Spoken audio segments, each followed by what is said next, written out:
우리가 정신없이 바쁘게 살다 보면 인생에 있어서 정말 소중한 것들을 놓치며 살아갈 때가 있습니다.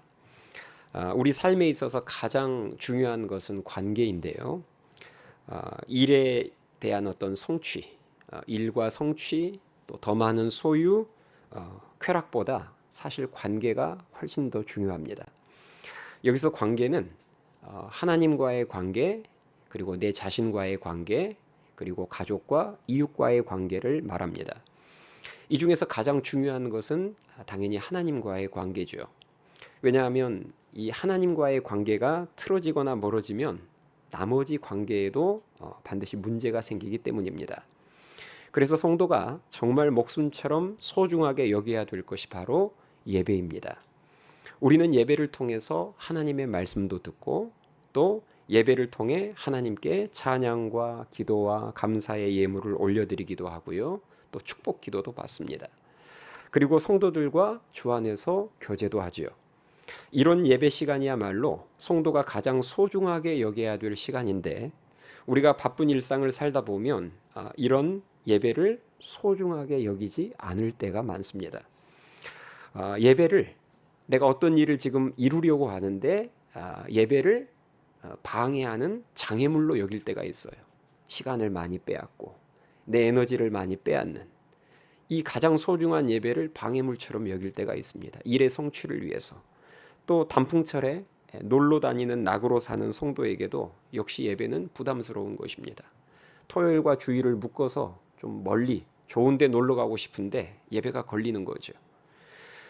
내 삶에 있어서 진짜 소중한 게 무엇인지는 그것을 잃었을 때 가장 잘 알게 되는 것 같습니다. 아무리 소중한 것도 항상 가지고 있거나 항상 곁에 있으면 그것이 소중한지 잘 모르거든요. 잃어봐야 확실히 그 가치를 압니다. 그 소중함을 압니다. 예배도 사실 잃어봐야 얼마나 예배가 소중한 것인지를 확실하게 알게 되는데요. 제가 그동안 이제 부교육자 시절부터 사역을 하면서 청년들 같은 경우는 형제들 있죠. 청년들 중에서도 형제들은 군대에 가서 예배 드릴 수 없는 환경을 만났을 때 그때 예배의 소중함을 많이 느끼더라고요. 왜 이렇게 군부대에서는 예배를 드릴 수 없는, 다시 말해서 군교회가 없는 부대들이 있거든요. 그런 부대에 배치받아서 예배를 아예 드리지 못하게 되는 그런 상황이 되면 휴가 때 나와서 그것을 이제 힘들다고 이야기했던 그런 형제들이 있었습니다. 또 병원에 장기간 입원해서 이전처럼 자유롭게 예배를 드리지 못할 때 그때 예배의 소중함을 느끼는 경우들이 많습니다. 이렇게 예배를 드리고 싶어도 예배를 드릴 수 없는 그 답답하고도 안타까운 상황 속에서 쓴 시편이 시편 42편입니다. 그 시편 42편 4절에 보니까 이런 고백을 하고 있어요. 한번 들어보세요. 내가 전에 성의를 지키는 무리와 동행하여 기쁨과 감사의 소리를 내며 그들을 하나님의 집으로 인도하였더니 이제 이 일을 기억하고 내 마음이 상하는도다. 이렇게 기록이 되어 있습니다. 과거에 하나님의 백성들과 함께 성전에 가서 마음껏 예배를 드렸던 때가 있었는데 이제는 그렇게 할 수 없는 상황에서 그때를 생각하니 마음이 상한다는 거예요. 지금 시편 기자가 가장 힘들어하고 있는 것은 예배를 마음대로 드리지 못하는 현실입니다. 과거 1978년에 흑인 혼성 그룹인 보니엠이라는 그룹이 있었어요. 이 보니엠이 불러서 전 세계적으로 크게 히트를 쳤던 올드 팝송 중에 리버스 오브 바빌론이라는 곡이 있습니다. 아마 연세가 좀 드신 분은 아실 거예요. 워낙 그때 당시에는 유명했어요. By the rivers of Babylon 하는 그런 곡입니다. 더 부르면 타락한 목사같이 보이니까 바빌론 강가에서라는 곡인데 나라와 자유를 잃고 바벨론 포로로 끌려가서 더 이상 예루살렘 성전에서 예배할 수 없는 그 하나님 백성들의 슬픔과 눈물이 담겨 있는 곡입니다. 내용은 그런 내용인데 멜로디 자체가 경쾌하다 보니까 저도 어렸을 때 아무 생각 없이 그 곡을 듣고 따라 불렀어요. 그 곡의 가사가 이렇게 시작이 됩니다. 바빌론의 강가에 우리들은 앉아 있었죠.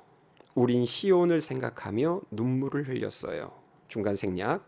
지금 우리가 이국 땅에서 어찌 찬양을 부를 수 있을까요? 이런 가사입니다. 예배가 정말 소중한 것임은 이처럼 잃어봐야 가장 잘 알 수 있습니다. 코로나 유행 때 우리가 간접적으로 경험하지 않았습니까? 그런데 그때는 다행스러웠던 게 온라인 예배라도 드릴 수 있었으니 다행이죠. 근데 만약에 우리가 코로나가 유행했던 그 2, 3년이라는 기간 동안 온라인 예배조차도 드릴 수 없었다면 한번 상상해 보세요. 상상만 해도 아찔하지 않습니까? 2, 3년 동안 예배 없는 삶을 산다. 저는 그런 수련회를 한번 해보고 싶은 꿈이 옛날부터 있었어요. 한 5박 6일 수련회를 가는 거예요. 그래서 첫날 노는 거예요. 그러면 성도들이 묻겠죠. 목사님, 집회는 언제 합니까? 노세요 그냥. 와서 핸드폰도 다 드릴 테니까 핸드폰 하시고 재미있게 노세요. 둘째 날 또 계속 노는 거예요. 목사님 집회 안 하십니까? 아유 저도 힘들어요. 우리 서로 같이 놉시다. 둘째 날 실컷 놀고 셋째 날도 실컷 놀고 넷째 날도 실컷 놀고 다섯째 날까지 실컷 놀아요. 그리고 마지막 여섯째 날 예배를 시작하는 거죠. 저는 해보지는 않았지만 상상은 됩니다. 5일 동안 실컷 놀고 성도들이 그렇게 예배 안 드립니까? 예배 안 드립니까? 해도 제가 절대 예배 안 드리고 놀다가 마지막 여섯 번째 날 예배를 드리기 시작할 때 아마 첫 찬송 부르기 시작할 때 성도들 가운데 눈시울이 붉어질 거예요. 바로 이거였구나. 내 마음에서 간절히 원하던 게 5일 동안 노는 게 어느 순간 지긋지긋해졌던 것이 이유가 바로 이것이었구나. 그래서 이 시간에는 우리가 예배를 성도인 우리가 예배를 왜 소중하게 생명처럼 소중하게 여겨야 되는지 그 이유를 세 가지로 살펴보도록 하겠습니다. 첫 번째, 하나님께서 우리를 구원하신 목적이 예배이기 때문입니다. 그래서 우리는 예배를 소중하게 여겨야 돼요. 자, 오늘 본문 말씀은 모세가 80세 때 하나님께서 모세에게 나타나셔서 말씀하시는 내용인데요. 하나님께서 모세에게 너는 이제 애굽으로 돌아가서 노예 생활하고 있는 이스라엘 백성들을 출애굽시키라고 명령하시는데 이때 중요한 것은 하나님께서 이스라엘 백성들을 출애굽시키시려는 목적이 중요합니다. 자, 그 내용이 오늘 본문 18절에 나와 있는데요. 자, 18절 말씀 한번 볼까요? 자, 18절 말씀 제가 읽을 테니까 잘 보세요. 18절. 그들이 내 말을 들으리니 너는 그들의 장로들과 함께 애굽 왕에게 이르기를 히브리 사람의 하나님 여호와께서 우리에게 임하셨은즉 우리가 우리 하나님 여호와께 제사를 드리려 하오니 사흘길쯤 광야로 가도록 허락하소서 하라. 이렇게 나와 있습니다. 자, 지금 애굽을 떠나야 하는 이유가 뭐라고 나와 있죠? 여호와께 뭘 드리기 위해서? 여호와께 제사를 드리기 위해서 우리는 이 애굽을 떠나야 됩니다라고 바로 왕에게 말하라는 거예요. 오늘날로 말하자면 하나님께 예배드리기 위해서 출애굽을 해야 된다는 것입니다. 이처럼 하나님께서 이스라엘 백성들을 출애굽시키신 이유는 우상이 가득한 애굽에서 노예 생활하고 있었던 이스라엘 백성들을 이제는 하나님께 예배드리는 백성으로 만들기 위함임을 믿으실 수 있기 바랍니다. 이것은 오늘날도 마찬가지예요. 하나님께서 마귀의 종노릇 하던 우리를 왜 구원의 자리로 인도하셨을까요? 우리가 과거에 마귀의 종노릇 했잖아요. 그런 우리를 왜 구원의 자리로 인도하셨을까요? 하나님을 예배하는 자녀로 삼기 위함임을 믿으실 수 있기 바랍니다. 이사야 43장 21절에 보니까 이런 말씀이 나옵니다. 이 백성은 내가 나를 위하여 지었나니 나를 찬송하게 하려 함이니라. 이렇게 기록이 되어 있어요. 하나님께서 하나님의 백성을 왜 지으셨는지, 왜 만드셨는지 그 이유가 뭐라고요? 나를 뭐하게 하려 함이니라? 찬송하게 하려 함이니라. 이게 우리의 존재 목적입니다. 하나님이 나를 왜 만드셨느냐? 하나님을 찬송하는 삶을 살라고. 그게 예배하는 삶이죠. 또 요한계시록을 보면 우리가 천국에 가서도 계속하는 것이 예배임을 알 수 있습니다. 예배가 얼마나 중요한 건데요. 이렇듯 예배는 성도로서 갖추어야 될 어떤 신앙의 형식 정도가 아니라 우리 삶의 이유요, 우리의 삶의 목적임을 믿으실 수 있기 바랍니다. 제가 고등학교 시절에 좋아했던 시 중에 하나가 바로 김상용 시인의 나무로 창을 내겠소라는 시입니다. 그 시 중에서 제가 특별히 좋아했던 구절은, 아마 시를 그 시 좋아하는 사람들은 다 똑같은 마음일 거예요. 그 마지막 구절을 좋아하지요. 왜 사냐건 웃지요. 이 마지막 구절을 좋아했습니다. 누군가 삶의 이유를 물으면 웃음으로 답한다는 것입니다. 여러분 벌써 멋있지 않아요? 뭔가 여유가 느껴지고, 삶의 이유를 물으면 웃지요. 여유가 느껴지고 세상을 뭔가 달관하고 초월한 듯한, 저는 그 대목이 참 마음에 들었는데요. 제가 하나님을 만난 이후로는 그 시에 대해서 더 이상 매력을 느낄 수 없었습니다. 왜냐? 내 삶의 이유와 목적을 하나님 안에서, 진리 안에서 분명하게 발견했기 때문입니다. 여러분, 세상에서 가장 불쌍한 인생이 어떤 인생일까요? 병든 인생입니까? 아니면 가난한 인생입니까? 제 생각에는 삶의 목적이 없는 인생이 제 생각에는 가장 불쌍한 인생입니다. 오늘도 내가 왜 살아야 하는 줄 모르고 사는 인생이야말로 저는 가장 불쌍한 인생이라고 생각해요. 무엇을 위해 오늘도 내가 출근하고 일해야 되는지를 모르고, 무엇을 위해 오늘도 내가 공부해야 되는지를 모른 채 공부하는 인생이 제가 봤을 때는 가장 불쌍한 인생입니다. 현재 우리가 속한 장로교단은 웨스트민스터 신앙 고백 위에 세워졌는데요. 그 웨스트민스터 요리문답 첫 번째 문항 뭔지 아세요? 제1문항, 사람의 제1되는 목적이 무엇입니까? 이게 첫 문항입니다. 사람의 제1되는 목적이 무엇입니까? 이 문제 의미 아시겠죠? 하나님이 무엇을 위해서 우리 인생을 만드셨을까요? 이런 문제입니다. 답이 뭐예요? 답이 하나님을 영화롭게 하는 것과 그를 영원토록 즐거워하는 것입니다. 이게 첫 문항에 대한 답입니다. 자, 그렇다면 우리가 어떻게 하면 하나님을 영화롭게 할 수 있을까요? 시편 50편 23절에 답이 나오죠. 감사로 제사를 드리는 자가 나를 영화롭게 하나니. 아멘이 되십니까? 감사로 예배를 드리는 자가 하나님을 영화롭게 하는 자라는 거예요. 이처럼 우리 인생의 목적도, 구원의 목적도 예배에 있기 때문에 우리는 예배를 생명처럼 소중히 여겨야 할 줄 믿습니다. 예배를 세상에 있는 그 어떤 것과도 바꿔서는 안 되죠. 일 때문에, 돈 때문에, 공부 때문에, 취직 때문에, 친구 때문에, 단풍 여행 때문에 예배를 소홀히 하고 멀리 한다면 우리의 영혼은 점점 메말라 갈 것이며 참된 행복으로부터 멀어질 것입니다. 인생의 참된 행복은 하나님께서 우리를 만드신 목적대로 살아갈 때 참된 행복을 얻을 수 있음을 믿으실 수 있기 바랍니다. 목적대로 살아갈 때, 그때 가장 행복한 거예요. 바라기는 하나님을 예배하는 것이 성도의 존재 목적이요 구원의 목적임을 깨달아 알아서 예배를 더욱더 소중히 여기심으로 인생의 참된 행복을 보다 풍성히 누리는 우리 모두가 될 수 있기를 주님의 이름으로 축원합니다.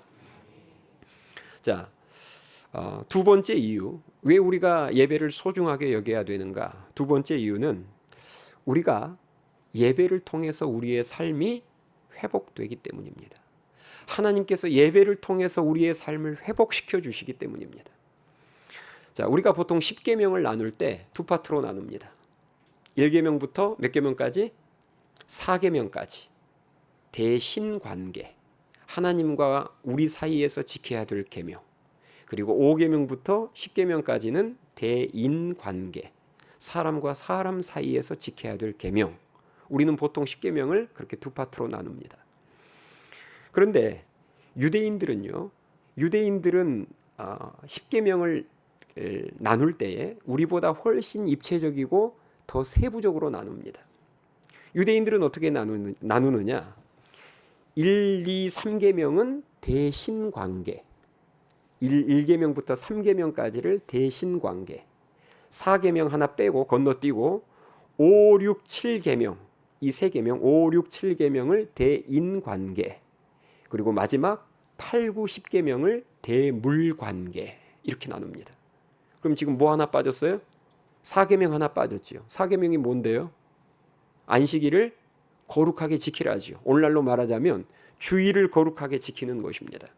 자, 이 사계명인 주일 성수를 통해서 세 가지의 관계가 회복된다라고 그들은 정리합니다. 우리가 주일에 예배를 드림으로 말미암아 그 예배 가운데 하나님 말씀도 듣고 기도도 하고 찬양하면서 가장 먼저 무슨 관계가 회복돼요? 하나님과의 관계가 회복되고, 또 예배 때 헌금을 하나님께 드리면서 물질에 대한 관계도 회복된다는 거예요. 사람이요, 돈을 벌고 모으고 쓰다 보면 나도 모르는 사이에 돈의 노예가 되기가 쉽습니다. 그런데 주일에 예배를 드리면서 헌금을 통해서 이 물질이 전부 하나님께서 주신 하나님의 것임을 고백하며 감사할 때 물질을 다스릴 수 있는 힘과 믿음이 생기면서 물질과의 관계도 회복된다는 거예요. 그리고 마지막으로 사람과의 관계도 회복됩니다. 사도행전에 나오는 초대교회의 예배의 모습을 보면 성도들이 모여서 사도들이 전하는 말씀만 듣고 흩어져서 돌아갔던 게 아니에요. 그들은 사도들의 말씀을 듣기만 한 게 아니라 끝나면 서로 떡을 떼면서 교제를 했습니다. 그래서 지금도 교회마다 예배 드린 다음에 대부분의 교회들이 2부 순서가 있어요. 구역 모임을 하기도 하고 2부 순서로, 또 점심 식사, 식탁의 교제를 하기도 하고, 청년부 같은 경우에는 예배 끝나면 곧바로 조모임을 합니다. 사실 거기까지가 온전한 예배고 그 시간을 통해서 사람과의 관계도 회복하는 것입니다. 그래서 우리가 주일 예배를 잘 드리잖아요. 주일을 거룩하게 지키면서 예배를 잘 드리면 세 가지 관계가 동시에 회복되는 것을 경험할 수 있습니다. 이 예배를 대체할 수 있는 것은 세상에 없어요. 유일하게 하나님께서 예배를 통해서 그 세 가지 것들을 회복시켜 주세요. 그런데 안타까운 것은 성도들이 세상 속에서 바쁘거나 또 죄를 짓거나 죄를 많이 지으면 나는 이런 인생 하나님이 사랑하시지 않을 거야. 나는 죄가 너무 많아서 교회 못 나가겠어 하면서 예배와 멀어져 버립니다. 죄를 많이 지어도. 그런 성도들이 꽤 많아요. 그리고 배우자나 다른 성도와 관계가 틀어지면 또 예배를 쉽게 포기해 버리는 경우도 있습니다. 주일에 예배 나오기 전에 배우자와 1라운드 뛰면 예배 안 나가. 그리고 이제 예배 안 나와 버리는 거예요. 또 성도들과 어떤 성도와 교회 안에서 관계가 틀어지면 그것 때문에 또 예배를 포기하고 예배의 자리에 안 나갑니다. 여러분, 성도가 예배를 포기한다는 것은 곧 회복을 포기한다는 말입니다. 제가 지금까지 목회하면서 성도들에게 종종 자주 들었던 말 중에 하나가 바로 뭐냐면, 예배를 통해서 회복됐다는 그런 간증과 고백을 많이 들었어요. 예를 들자면 이런 겁니다. 자, 제가 지금 여러분들이 예배의 자리에 다 나와서 앉아 계시잖아요. 지금 여러분들이 상황이 어떤 상황이고 오늘 어떤 마음으로 주일 예배를 나왔는지 제가 모릅니다. 제가 어떻게 이 많은 성도들의 각자의 상황, 그리고 오늘 주일 예배 나올 때 어떤 마음으로 나왔는지 제가 그걸 어떻게 알겠어요? 저는 그저 성령님께서 주시는 감동에 따라서 말씀 준비해서 그냥 예배를 준비합니다. 그런데 예배를 인도하고 나면 이런 고백을 종종 들어요. 목사님, 제가 요즘 너무 힘들어서 목사님께 상담을 좀 받고 싶었고 기도라도 받고 싶었는데 오늘 예배를 통해서 답을 얻었고 회복되었기 때문에 제가 더 이상 목사님 상담할 필요가 없을 것 같습니다. 무슨 말인지 아시겠죠? 제가 지금 목사님에게 만남을 요청할 정도로 힘들었는데 이제 그럴 필요가 없어졌다는 거예요. 왜? 오늘 예배를 통해서 하나님께서 답을 주셨고 회복을 시켜주셨다는 것입니다. 제가 이 고백을 그동안 목회하면서 꽤 많이 들었습니다. 제가 이 고백을 성도들에게 들을 때마다 저도 다시금 깨닫는 거예요. 왜 우리가 예배를 소중하게 여겨야 되는지. 하나님께서 우리를 회복시킬 때는 예배를 통해서 회복시키시기 때문입니다. 바라기는 예배를 더욱더 여러분들이 소중히 여기시며 마음을 다해 하나님께 예배드림으로 더 온전한 회복의 은혜를 누리실 수 있기를 주님의 이름으로 축원합니다. 자, 마지막 세 번째, 왜 우리가 예배를 소중히 여겨야 되느냐? 하나님께서는 지금도 예배하는 자들을 찾으시기 때문입니다. 하나님께서는 지금도요, 하나님이 쓰시기에 합당한 자들을 찾고 계세요. 그런데 하나님께서 들어 쓰시기에 합당한 자를 찾으실 때 가장 중요한 첫 번째 조건이 뭐냐? 그게 예배입니다. 하나님이 받으시는 참된 예배를 드리는 예배에 성공한 자들을 하나님은 찾고 계세요. 요한복음 4장 23절에 보니까 이런 말씀이 있어요. 예수님 하신 말씀이죠. 아버지께 참되게 예배하는 자들은 영과 진리로 예배할 때가 오나니 곧 이때라. 아버지께서는 자기에게 이렇게 예배하는 자들을 찾으시느니라. 아멘. 방금 이 말씀처럼 하나님께서는 일 잘하는 사람을 찾고 계시는 것이 아니라 성령과 진리 안에서 바르게 예배드리는 자, 즉 예배에 성공한 자를 찾고 계십니다. 왜 그러실까요? 예배에 성공하는 자가 누구의 뜻을 잘 알까요? 하나님 아버지의 뜻을 잘 알죠. 예배에 성공한 자가 하나님 아버지의 뜻을 잘 알기 때문에 그 뜻대로 일할 수 있는 자죠. 또 예배에 성공하는 자는 계속해서 예배를 통해서 성령의 능력을 공급받기 때문에 쉽게 지치지 않습니다. 포기하지 않습니다. 여러분 기억하세요. 하나님께서는 머리 좋고 일 잘하는 사람들을 선호하시는 게 아닙니다. 능력은 하나님께 있어요. 하나님이 능력 얼마든지 주실 수 있습니다. 여러분이 예를 들어서 사업장의 사장님이라고 생각해 보세요. 무조건 안 놀고 일만 열심히 하는 직원 선호할 것 같아요? 아니에요. 내 뜻, 사장인 내 뜻과 의중을 정확하게 판단해서 파악해서 내가 원하는 대로 움직여주는 직원을 선호하는 것이지, 일은 열심히 하는데 출근해서 퇴근할 때까지 일은 엄청 열심히 하는데 일해놓은 거 보면 전혀 내 뜻하고는 다른 일만 열심히 해놨다. 누가 그런 직원을 선호할까요?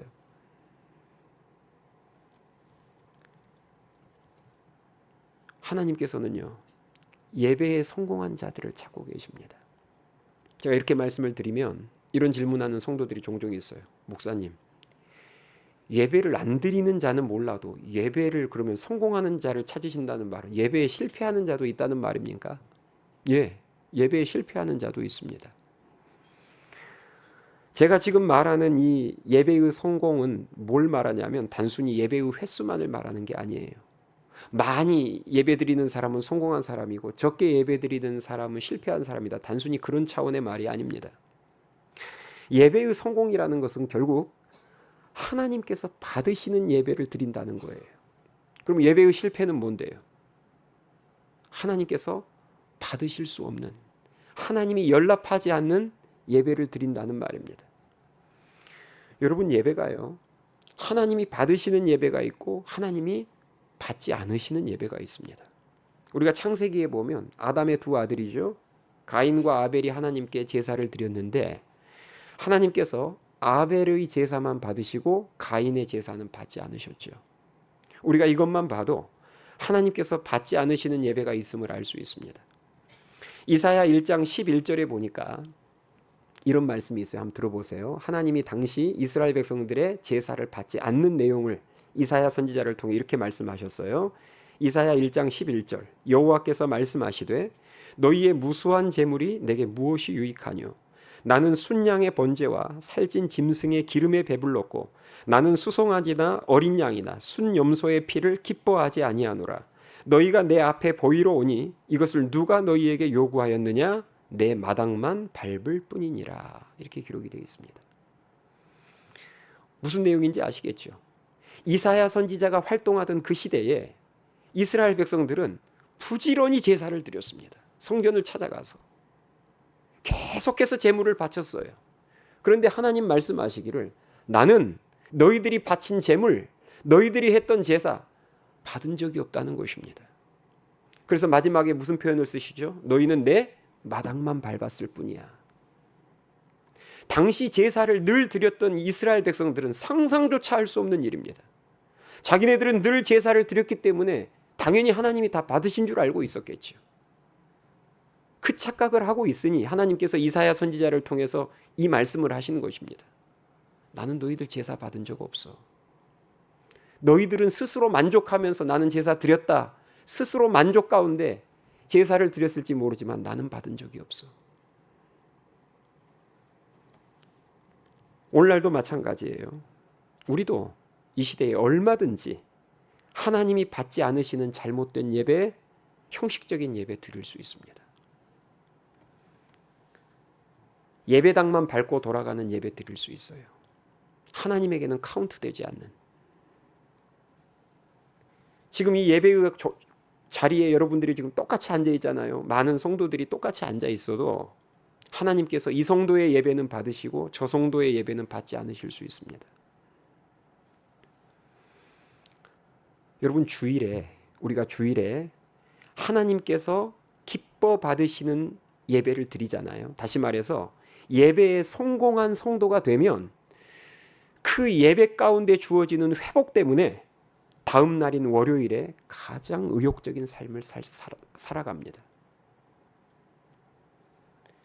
그러나 주일에 하나님께서 받으실 수 없는 예배, 즉 형식적인 예배를 드리는 성도는 월요일이 가장 피곤한 날이 될 거예요. 왜요? 예배는 드렸는데 회복이 없으니까. 크리스천에게 있어서 월요병은 단순한 체력의 문제가 아니라 영적인 문제입니다. 성도가 예배에 성공하면 놀라운 회복과 함께 새 힘이 주어짐을 믿으실 수 있기 바랍니다. 그래서 가장 의욕적인 날이 되는 거예요. 월요일이. 맞잖아요. 이제 충전했으니 월요일이 가장 의욕적인 날이 되는 겁니다. 제가 교회에서 일꾼을 찾을 때 사역의 자리에서 일꾼을 찾지 않습니다. 예배의 자리에서 일꾼을 찾아요. 교회는 그것이 맞습니다. 좋은 일꾼은 사역의 현장에서 찾는 게 아니에요.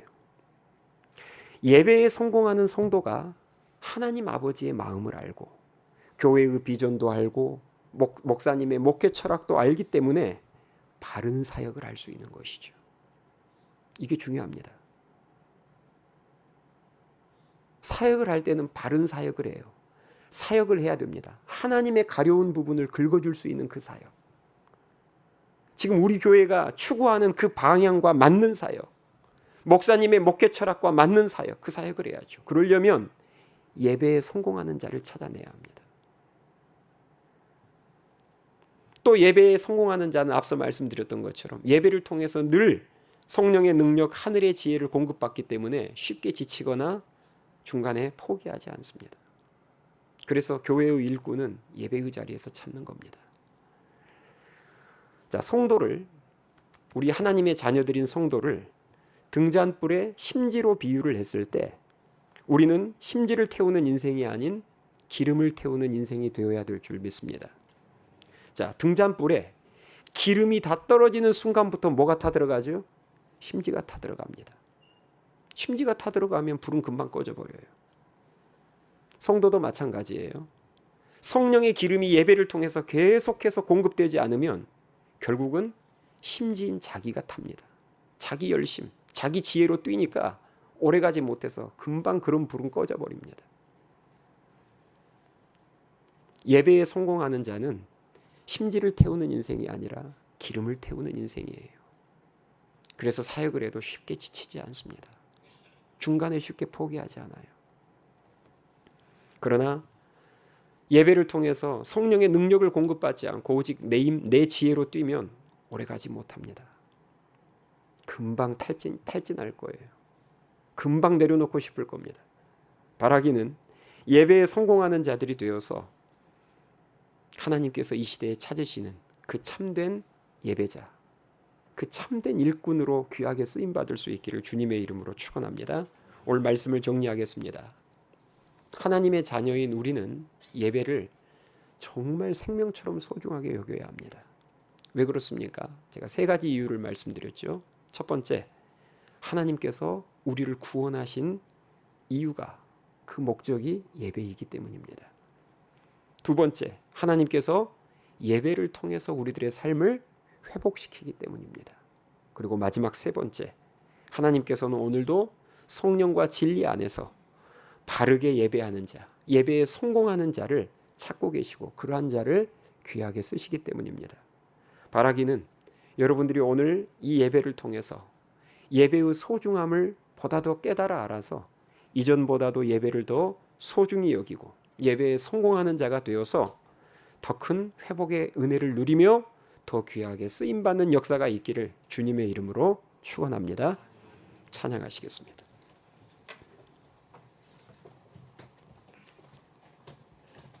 우리 오늘 주신 말씀을 생각하면서 우리 시간 하나님께서 기뻐 받으시는 예배를 드리는 예배에 성공한 자로 하나님 앞에 서 있을 수 있도록 하나님이 찾으시는 그 진정한 예배자가 제가 될 수 있도록 도와주십시오 하는 마음 가지고 나는 예배자입니다. 찬양하겠습니다.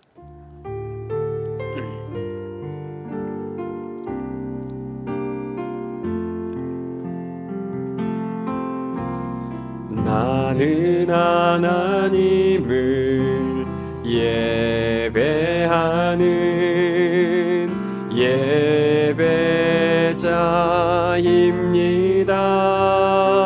예배자입니다. 내가 서 있는 곳 어디서나 하나님을 예배합니다.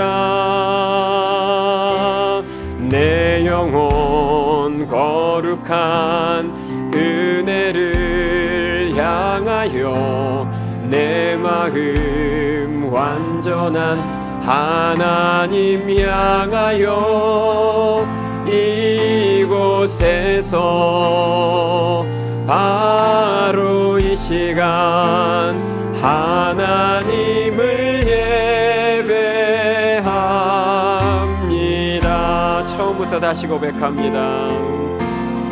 나는 하나님을 예배하는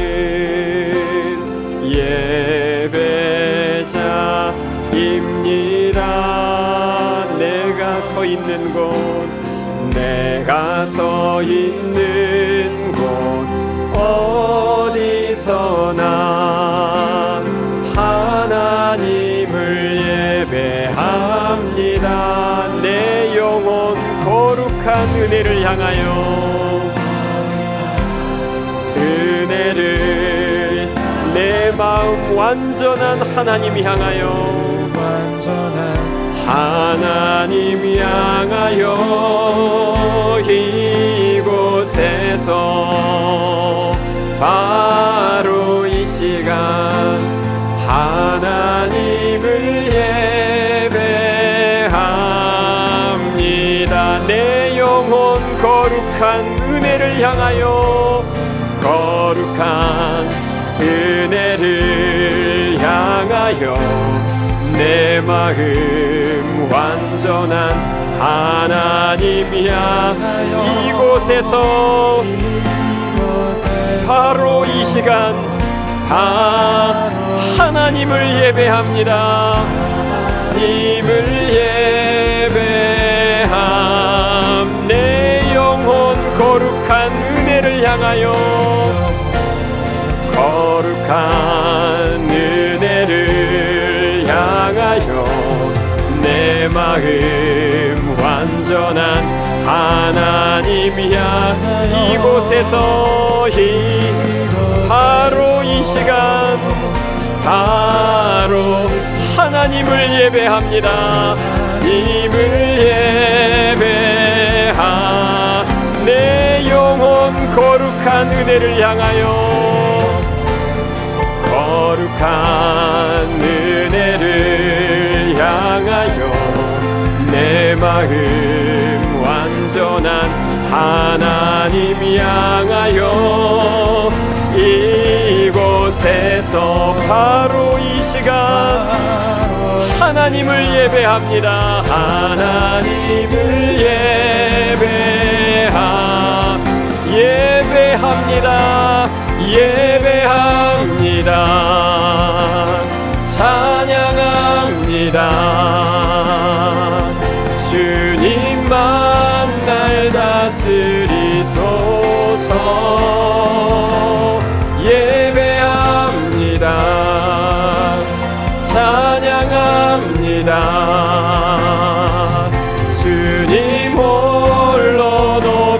높임 받으소서. 예배합니다.